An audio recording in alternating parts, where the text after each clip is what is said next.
안녕하세요. 민정욱 변호사입니다. 네, 최근 부동산 가격이 내려가면서 전세금 또는 임대차 보증금도 같이 내려가고 있죠.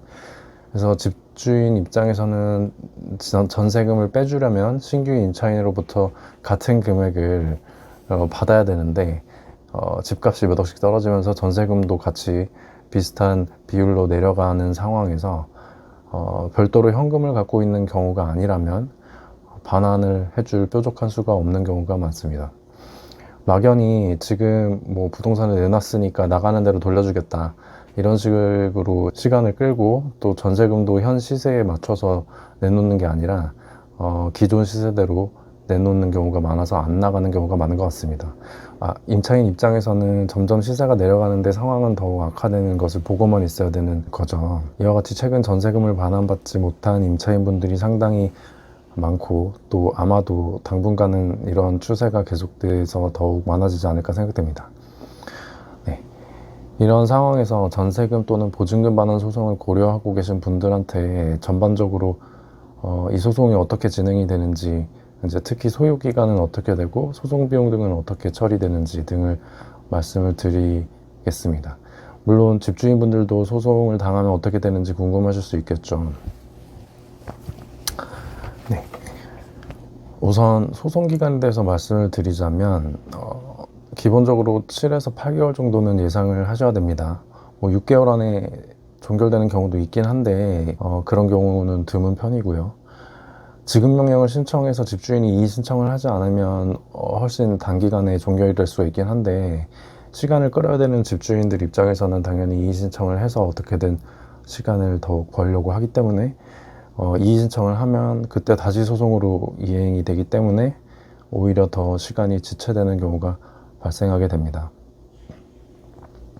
네, 이렇게 이제 상담을 하실 때 소송 기간에 대해서 들으시면 뭐 이렇게 오래 걸리냐, 또 이렇게 오래 걸리면 뭐하러 소송을 하냐거나, 또는 이렇게 소송이 오래 걸리고 또 집주인이 뭐 6개월 안에 준다고 했으니까 기다려보겠다 이렇게 생각을 하시는 분들이 계시는데, 실제로 물론 소송을 하지 않고도 반환을 받게 되는 경우가 뭐 많죠.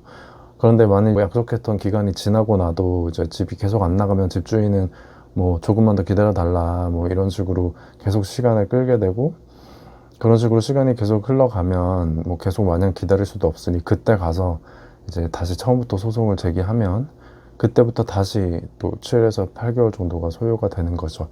집주인 입장에서도 소송이 진행되면 압박이 될 수밖에 없고, 어떻게든 집이 경매로 날아가는 것은 막아야 되므로 돈을 마련하기 위해서 뭐 전세금을 좀 낮춰서 내놓는다든지 아니면 돈을 빌리든지 어떻게든 반환을 하기 위한 노력을 하게 되는 것입니다. 따라서 이제 비록 소송 자체는 시간이 오래 걸리더라도 소송을 접수해서 진행을 시키는 게 실익이 있는 거죠. 다음으로 이제 소송 비용에 대해서 말씀을 드리면, 일단 소송을 접수하면 변호사 보수를 제외하고도 법원에다가 납부해야 되는 인지대랑 송달료가 발생을 합니다. 근데 이제 금액은 예를 들어서 전세금이 한 7억이다 그러면 인지대만 해도 약 한 250만 원 정도가 발생을 하고요. 송달료가 또 발생합니다.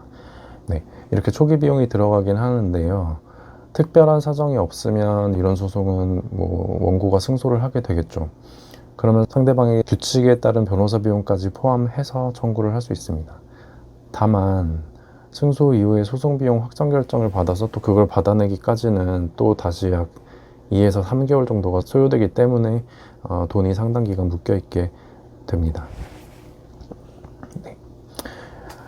일단 소송 비용에 대해서 말씀을 드렸고요. 다음으로 소송 진행 기간 중에 전세금 또는 임대차 보증금에 대해서 이자를 받을 수 있냐라는 질문도 많이 하시는데, 집주인이 전세금을 반환할 의무는 임대차 목적물을 반환할 임차인의 의무와 동시행 관계에 있습니다. 그래서 임차인이 집을 빼주거나 또는 빼주겠다는 이행의 제공을 하지 않는 이상 이자는 발생하지 않습니다. 네. 만일 집을 빼주고 소송을 진행하신다면 소송 제기 시까지는 엄밀히 말하면 소장 부분 송달 시까지는 연 5%가 발생을 하고요. 그 이후부터는 연 12%의 이자를 청구하실 수 있습니다. 네, 다만 이렇게 먼저 집을 빼주고 소송을 하는 경우에는 뭐 임차권 등기 명령을 통해서 대항력을 유지하시거나 아니면은 뭐 집에 가압류를 걸어두는 등의 보전 조치가 필요하겠죠. 네, 위와 같이 소송을 진행해서 승소 판결을 받았다. 그러면 강제 집행을 할 수가 있는데 뭐 집에 경매를 붙이면 됩니다. 낙찰 가격이 선순위 담보권이나 비용을 제외하고 전세금이나 임대차 보증금을 상회하는 경우에는 전액을 받아들일 수가 있겠죠. 네. 지금까지 말씀드린 게 일단 뭐 소송을 고려하시는 분들이 알아야 할 기본적인 내용이고요. 뭐 최근에 임차인이 집을 경매에 넘겼다 뭐 이런 얘기들이 들리고 있는 것 같아요. 제 경험상 지금까지 대부분 판결이 나오면 어떻게든 집주인이 돈을 마련해서 주기 때문에 실제로 집이 경매로 넘어가는 것까지는 잘 보지는 못했습니다. 근데 지금 뭐 부동산 시장이 워낙 안 좋다 보니까 앞으로는 또 어떻게 될지는 좀 지켜봐야 될 것 같습니다. 네, 이상입니다. 감사합니다.